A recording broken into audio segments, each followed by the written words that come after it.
បា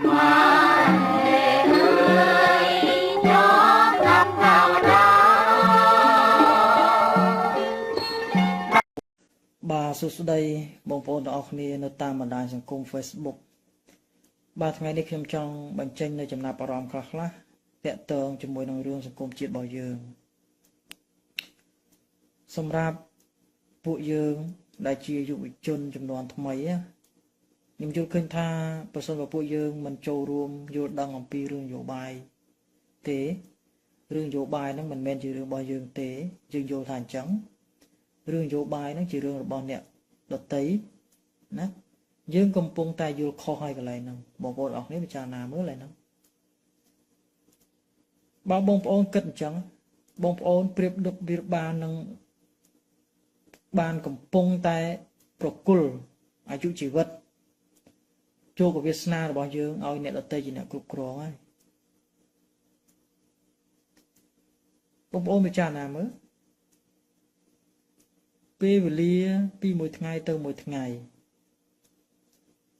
ធម្មជាតិប្រែប្រួលជារៀងរាល់ថ្ងៃណាទំពាំងស្នងទៅជាឫស្សីយើងមិនមែននៅតែប៉ុណ្្នឹងរហូតទេបងប្អូនទាំងអស់គ្នាពិចារណាមើលណាមិនយូរទេ20 30ឆ្នាំទៀតចាស់ចំនួនមុនល្បេះទៅអស់យើងចំនួនក្រោយចាប់ដើមធំខ្លាយទៅជាឫស្សីស្នងពីពួកគាត់កិច្ចការងារស្រុកទេសទាំងអស់ហ្នឹងគឺស្ថិតមកលើដៃរបស់ពួកយើងជាអ្នកគ្រប់គ្រងហើយបើសិនបើយើងមិននាំគ្នាចាប់អារម្មណ៍ពីឥឡូវហ្នឹងទេអនាគតរបស់យើងតើអ្នកណាជាអ្នកទទួលខុសត្រូវសម្រាប់ប្រទេសជាតិរបស់យើងអាចមើលដឹងនៅថ្ងៃមុខយ៉ាងច្បាស់ថាវានឹងមានគ្រោះមហន្តរាយមួយយ៉ាងធំបរទេសខាងកើតវាចង់លេបតបាក់យកទឹកដីរបស់យើងនេះជារឿងពិតជាក់ស្ដែងបងប្អូនអរគ្នាសង្កេតមើលពីមួយថ្ងៃទៅមួយថ្ងៃគេបញ្ជូនជនជាតិគេមករស់នៅស្រុកយើងមួយថ្ងៃបន្តិចណាឧទាហរណ៍ថាមួយឆ្នាំ20000នាក់ចុះសួរថា10ឆ្នាំតើចំនួនប្រជាជនគេកើនឡើងនៅលើស្រុកយើងប្រមាណអ្នកហើយបងប្អូនទាំងអស់គ្នាមានដែរចាប់អារម្មណ៍មានដែរខ្វល់ខ្វាយចំពោះរឿងហ្នឹងណាសម្រាប់ឪពុកម្ដាយបងប្អូនយើងដែលគាត់ចាស់ចំនួននេះគាត់អាចនឹងឆ្លងផុតគ្រោះមហន្តរាយហ្នឹងបងប្អូនទាំងអស់គ្នាពិចារណាមើលទៅមិនយូរទេ20 30ឆ្នាំទៀតហ្នឹងចាប់ដើមល្បេះអស់ហើយចាស់ចំនួនហ្នឹងសួរថាអ្នកណាជាអ្នករងគ្រោះឲ្យពិតប្រាកដសម្រាប់គ្រោះមហន្តរាយអស់ហ្នឹងអ្នកណាជាអ្នករងគ្រោះឲ្យពិតប្រាកដមិនមែនពួកយើងទេយ៉ាងម៉េចពួកយើងហ្នឹងជាអ្នកទទួលគ្រោះថ្នាក់ទាំងអស់ហ្នឹងហើយចុះបើយើងគិតទៅរំឲ្យច្រៀងអត់នាំគ្នាជួយខ្វាយខ្វល់អំពីរឿងសង្គមជាតិអត់នាំគ្នាជួយមកកាច់ចង្កូតប្រទេសរបស់យើងឲ្យទៅជាកន្លែងឲ្យមានសុខសន្តិភាពនៅថ្ងៃខាងមុខសួរថាតើពួកយើងអាចរស់នៅបានសុខសាន្តអត់នៅថ្ងៃខាងមុខបងប្អូនអរគ្នាពិចារណាមើលហើយហ្នឹងខ្ញុំមើលឃើញសកម្មភាពតាម Facebook ណារឿងនយោបាយពួកយើងអត់ចាប់អារម្មណ៍សោះអាយុនយោបាយប្រៀបបានទៅនឹងអាយុជីវិតរបស់យើងណាមិនខ្ញុំចេះតែនិយាយលេងទេបងប្អូនពិចារណាឲ្យឃើញនៅខ្លួនឯងមែនទែនសួរឲ្យឃើញនៅខ្លួនឯងមែនទែនថាគ្រោះមហន្តរាយនៅថ្ងៃមុខវាស្ថិតមកលើដៃនរណាគេវាស្ថិតមកលើជោគវាសនាវាស្ថិតនៅលើណាគេជាអ្នកទទួលគ្រោះមហន្តរាយអស់ហ្នឹងចាស់ចំនួននេះខ្ញុំនិយាយដែរបងប្អូនគិតឲ្យឃើញនៅខ្លួនឯងចាស់ចំនួនហ្នឹងមិនយូរទេ20 30ឆ្នាំទៀតគាត់ល្បេះទៅអស់ហើយណាគ្រោះមហន្តរាយធំហ្នឹងត្រូវស្ថិតមកលើពួកយើងហើយយើងបង្កើតកូនបង្កើតចៅរស់នៅក្នុងសង្គមហ្នឹងយើងរស់នៅវាម៉េចឧទាហរណ៍ជាក់ស្ដែងដូចកម្ពុជាក្រោមដូចឡាវ ឃើញទេមានរូបក៏ប៉ុន្តែដូចមនុស្សដែលរស់នៅមានជំងឺងាប់មកចំហៀងខ្លួនណាកម្រើកមិនកើតរាងកាយទាំងមូលកម្រើកមិនកើតឈឺចាប់បានមកទឹកភ្នែកហូរហ្នឹងដេកហូរទឹកភ្នែកជារាល់ថ្ងៃធ្វើអីចេញបងប្អូនដល់ដំណាក់កាលហ្នឹងបានងើបឬយ៉ាងម៉េចដំណាក់កាលហ្នឹងគឺហួសពេលហើយណាបងប្អូនពិចារណាមើលទៅខ្ញុំឃើញនៅសកម្មភាពនៅក្នុង Facebook និយាយរឿងនយោបាយនោះនេះសើចពេកជ្រាយមិនចាប់អារម្មណ៍ចំពោះវាមិនដឹងថាបងប្អូនកំពុងតែបណ្ដែតបណ្ដោយឲ្យពេលវេលាទាំងអស់ហ្នឹងហុយចោលអត់ប្រយោជន៍បណ្ដែតបណ្ដោយឲ្យវាសនា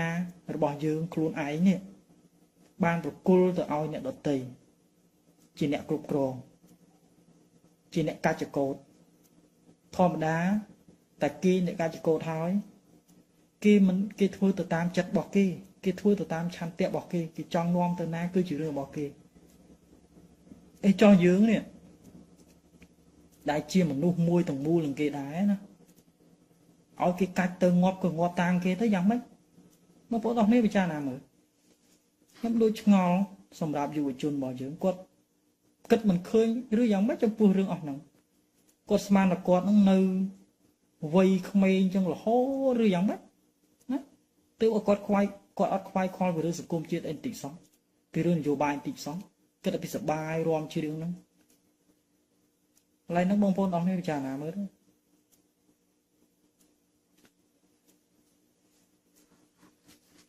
អញ្ចឹងមកដល់ត្រង់នេះខ្ញុំចង់នាំអារម្មណ៍បងប្អូនទាំងអស់គ្នាទៅតាក់ទងទៅស្វែងយល់អំពីដំណោះស្រាយសម្រាប់សង្គមជាតិរបស់យើងវិញណាធម្មតាតាមការសង្កេតតាមការយល់ឃើញរបស់ពួកយើងទាំងអស់គ្នាសម្លៀកបំពាក់ខោអាវសម្លៀកបំពាក់ប្រដាប់ប្រដាប្រើប្រាស់ម៉ូដសក់ស្អីសពបែបសពយ៉ាងសម្រាប់យុវវ័យយើងចំនួនថ្មីហ្នឹងវាត្រូវតែមានការអាប់ដេតថ្មីជារាល់ខែរាល់ថ្ងៃរាល់ឆ្នាំណាក៏ប៉ុន្តែរឿងសង្គមជាតិប្រព័ន្ធក្នុងការដឹកនាំរដ្ឋ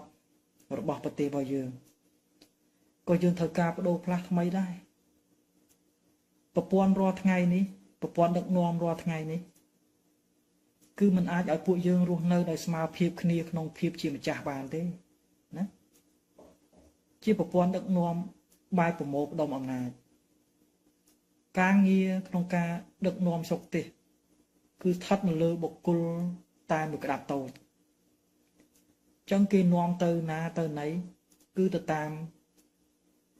តែចិត្តតាមការយល់ឃើញរបស់គេចឹងបងប្អូនទាំងអស់គ្នាគួរតែបន្តអាវប្បធម៌នោះដល់ពេលណាទៀតណាចង់ឲ្យគេនាំទៅងាប់ប្រមាណដងទៀតចឹងបញ្ហាចម្បងនៅក្នុងស្រុកខ្មែរយើងគឺសំខាន់ណាគឺយើងត្រូវដូរប្រព័ន្ធជាមុនសិនណាប្រព័ន្ធប្រមូលផ្ដុំអំណាចហ្នឹងសម្រាប់ចលនា LDP ដើម្បីកាត់បន្ថយនៅ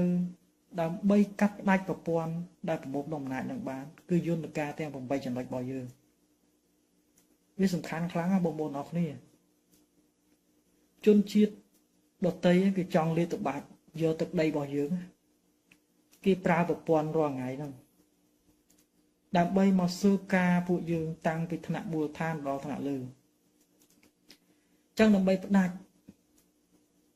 ឬគល់នៃអំណាចប្រមូលផ្ដុំហ្នឹងណាគឺយើងត្រូវមានយន្តការទៅកាត់ផ្ដាច់យន្តការ8ចំណុចរបស់យើងបងប្អូនទាំងអស់គ្នាសង្កេតមើលឲ្យសិក្សាឲ្យបានជ្រៅទៅយើងដឹងថា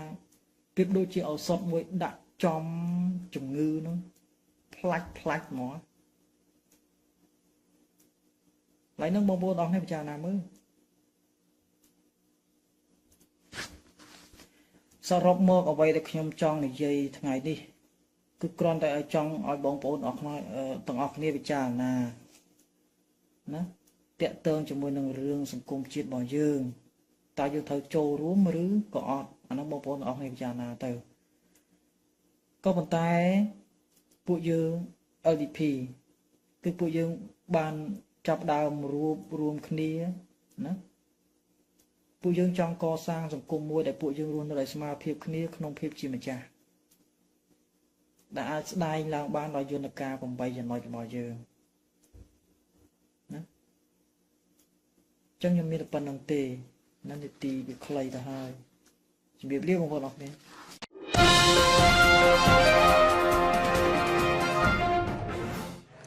បាទសូមជម្រាបសួរបងប្អូនជនរួមជាតិទាំងអស់ជាទីមេត្រីជាពិសេសក៏សូមជម្រាបសួរដល់បងប្រុសដាវហ៊ុនដែលជាខ្មែរកម្ពុជាក្រមហើយនិងភរិយារបស់គាត់នឹងគឺឈ្មោះថាច់ចន្ទធីដែលកំពុងរស់នៅខេត្តអាល់បាតាប្រទេសកាណានៅពេលនេះខ្ញុំបានប៉ែនពុទ្ធិភាពមានកិត្តិយសណាស់គឺបានបើកថវិការួចហើយរបស់បងប្រុសដែលគាត់ផ្ញើមកសរុបនឹងគឺចំនួន$200សហរដ្ឋអាមេរិកក្នុងនោះគាត់ឧបត្ថម្ភកញ្ញាតារានីតាចំនួន$50ឧបត្ថម្ភក្រុមការងារអ្នករាយការណ៍ពិសេសចំនួន$50ហើយសល់$100ទៀតនឹងឧបត្ថម្ភដល់ស្ត្រីបឹងកក់ដែលកំពុងជាប់ឃុំពន្ធនាគារនឹងចំនួន7នាក់ហើយខ្ញុំនឹងបែងចែកថវិកានេះតាមការកំណត់របស់បងប្រុសបងស្រីឥឡូវនេះកុំឲ្យខាតពេលដោយសារថាខ្ញុំមកដល់នេះគឺមានវត្តមានជួបកញ្ញាតារានីតាហើយមានសួរបាទដោយបងប្អូនបានដឹងហើយកញ្ញាតារានីតានឹងគឺជាសមាជិកអ្នករាយការណ៍ពិសេសដែរប៉ុន្តែដោយសារថាមួយរយៈនេះកញ្ញាមានសុខភាពមិនសូវល្អហើយថ្ងៃនេះទទួលដំណឹងថាពីម្សិលមិញហ្នឹងពយួរសរងមក2ផ្លោកចាហើយល្ងាចហ្នឹងមិនផ្លោកទៀតតែមកជួយឈាមគាត់ឲ្យញ៉ាំកាចូលច្រើនខ្វះជាតិអីខ្លះបានខ្វះជាតិស្ករឈាមសល់តែហើយជា8តែគាត់ថាពេទ្យឆ្ងល់ដែរ8អត់ស្លាប់ព្រោះធម្មតាតែអ្នកសល់ជាតិស្ករឈាម8គឺត្រូវតែស្លាប់ហើយប៉ុន្តែខ្ញុំអត់ស្លាប់គាត់មានការភ្ញាក់ផ្អើលដែរបាទអញ្ចឹងកុំឲ្យខាត់ពេលសូមបកគោថវិកានេះ$50ស្មើនឹង$20,000បាទចាហើយក៏សូមថ្លែងអំណរគុណដល់សប្បុរសជនបងប្រុសដាវហ៊ុននៅឯប្រទេសកាណាដានៅក្នុងគ្រួសាររបស់គាត់បងស្ដីថាច់ចន្ទធីដែលបានឧបត្ថម្ភថវិកាចំនួន$50ដល់នេះខ្ញុំហើយនឹងក៏ថ្លៃជាតិឱកាសនេះដែរថ្លែងអំណរគុណដល់លោកពូសួរថាវរៈនៅទីក្រុងកាលីហ្វ័រញ៉ារ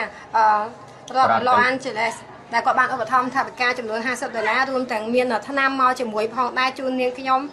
តែក្មួយសុំអភ័យទោសដែរដោយសារក្មួយថ្ងៃដែលពូផ្ញើមកគឺក្មួយឈឺប៉ាក្មួយបានទៅទទួលផ្ទាល់ពីលោកពូម្នាក់ដែលមកពីសហរដ្ឋអាមេរិកផងដែរគឺ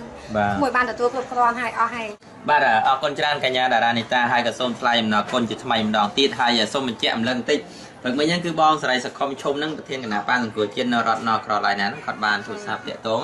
ហើយខ្ញុំបានប្រាប់ថាឥឡូវតារានីតាពុំឲ្យឈឺពយួរសរោមហើយអញ្ចឹងគាត់ឲ្យខ្ញុំជួបភាសាជាមួយភរិយារបស់គាត់ហ្នឹងហើយបន្តមកហ្នឹងគាត់ក៏ឧបត្ថម្ភថវិកាចំនួន$100ប៉ុន្តែគាត់មិនតន់